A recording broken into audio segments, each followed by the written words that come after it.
Huh? Huh? Huh?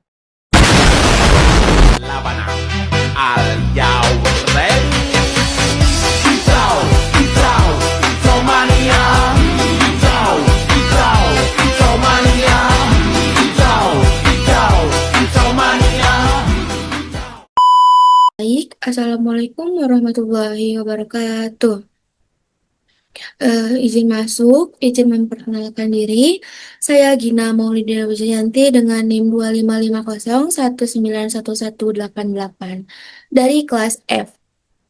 Jadi pada kesempatan kali ini saya akan mempresentasikan kajian mengenai struktur, molekul, mekanisme reaksi pada sintesis benzokain. Nah, pembahasan ini meliputi struktur kimia benzokain, gugus fungsi yang menyusunnya, sifat fisiokimia, hubungan struktur dengan aktivitas farmakologis, sintesis benzokain, mekanisme reaksi, serta faktor-faktor yang mempengaruhi keberhasilan sintesisnya. Tidak usah berlama-lama, kita langsung saja ke slide yang pertama. Nah, mengapa saya memilih benzokain? Yang pertama, karena anestesi lokal golongan ester. Yang kedua, banyak digunakan pada sediaan topikal. Yang ketiga, memiliki struktur molekul yang relatif sederhana. Yang keempat, mengandung beberapa gugus fungsi yang penting dan mudah dianalisis. Nah, selain memiliki manfaat klinis yang luas, benzokain juga memiliki struktur yang cukup sederhana sehingga cocok untuk mempelajari hubungan antara struktur molekul dengan aktivitas biologisnya. Dengan memahami struktur dan mekanisme reaksinya, kita dapat mengetahui bagaimana suatu senyawa menghasilkan efek farmakologis tertentu. Baik, selanjutnya struktur kimia benzokain.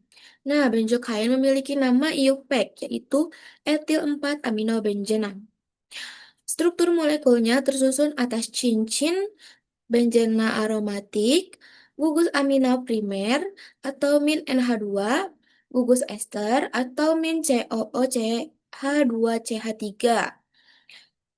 Eh, Ketiga bagian tersebut berkontribusi terhadap sifat fisikokimia maupun aktivitas farmakologis benzokain sebagai anestesi lokal. Nah, selanjutnya, gugus fungsi benzokain. Cincin yang pertama ada cincin aromatik, yaitu bersifat lipofilik, membantu penetrasi membran. Yang kedua, amina primer bersifat basa lemah, berperan dalam interaksi dengan reseptor. Yang ketiga, gugus ester mudah mengalami hidrolisis, menentukan lama kerjanya obat. Nah, cincin aromatik memberikan sifat lipofilik sehingga benzokain dapat melewati membran membran lipid sel saraf. Gugus amina primer memberikan sifat basa, lemah, dan berperan dalam interaksi dengan reseptor biologis. Sementara itu, gugus ester menentukan karakteristik metabolisme benzokain karena dapat dihidrolisis oleh enzim esterase di dalam tubuh. Baik, selanjutnya hibridisasi dan ikatan. Benzokain hibridisasinya memilih karbon cincin benzena atau sp2, karbon karbonil sp2, karbon etil sp3, nitrogen amina sama dengan sp parsial. Jenis ikatannya ikatan sigma dan ikatan pi. Pada benzokain, atom karbon pada cincin benzena dan karbon karbonil mengalami hibridisasi sp2 sehingga memungkinkan terjadinya delokalisasi elektron. Karbon pada rantai etil mengalami hibridisasi sp3 yang menghasilkan geometri tetrahedral. Adanya ikatan sigma dan pi memberikan kestabilan struktur serta mempengaruhi sifat kimia molekul. Selanjutnya, kepolaran dan kelarutan.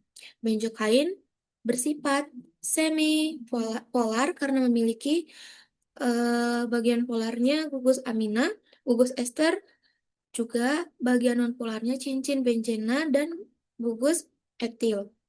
Nah, kelarutannya tuh benzokain sukar larut dalam air, namun larut dalam etanol dan pelarut organik. Nah, mengapa benzokain memiliki sifat semipolar? Karena memiliki bagian polar dan nonpolar dalam satu molekul. Namun, bagian nonpolarnya lebih dominan, sehingga benzokain sukar larut dalam air.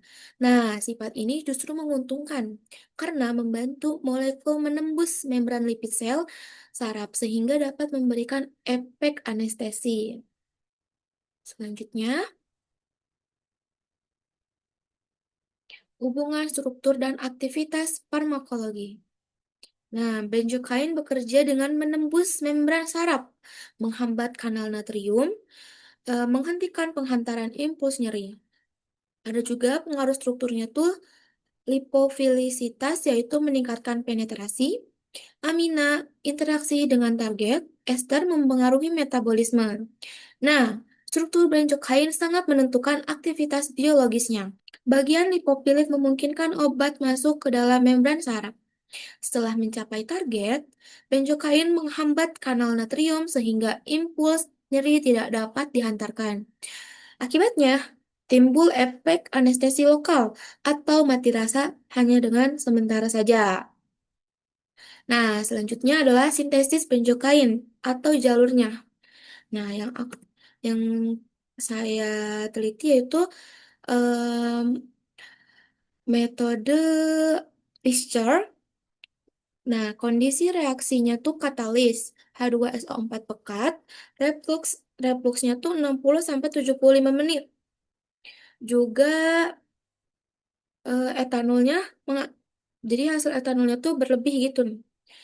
Nah, jadi sintesis benzokain melalui reaksi esterifikasi Pischer.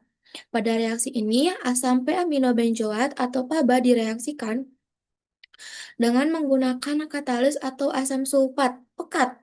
Gugus karboksilat dari PABA bereaksi dengan gugus hibridisasi dari etanol, membentuk gugus ester. Nah, produk utama yang dihasilkan adalah benzokain. Sedangkan air merupakan produk samping karena reaksi bersifat reversibel. Biasanya digunakan etanol berlebih untuk meningkatkan pembentukan produk. Berikut gambar dari reaksinya. Selanjutnya, selanjutnya adalah mekanisme reaksi. Ada 5 tahap. Yang pertama, protonasi karbonil. Oksigen karbonil menerima proton dari H2SO4. Karbon karbonil menjadi lebih elektrofilik. Tahap yang kedua, serangan nukleofilik etanol. Oksigen etanol menyerang karbon karbonil, sehingga terbentuk intermediate tetrahedral. Tahap yang ketiga, transfer proton. Terjadi perpindahan proton, sehingga membentuk gugus pergi yang lebih baik. Tahap yang keempat, eliminasi air. Molekul air dilepaskan, terbentuk ikatan karbonil. Yang kelima, deprotonasi. Proton dilepaskan, benzokain terbentuk, katalis diregenerasi. Nah, mekanisme sintesis benzokain dimulai dengan protonasi oksigen karbonil oleh asam sulfat. Tahap ini meningkatkan sifat elektrofilik atom karbon karbonil sehingga lebih mudah diserang oleh nukleofil.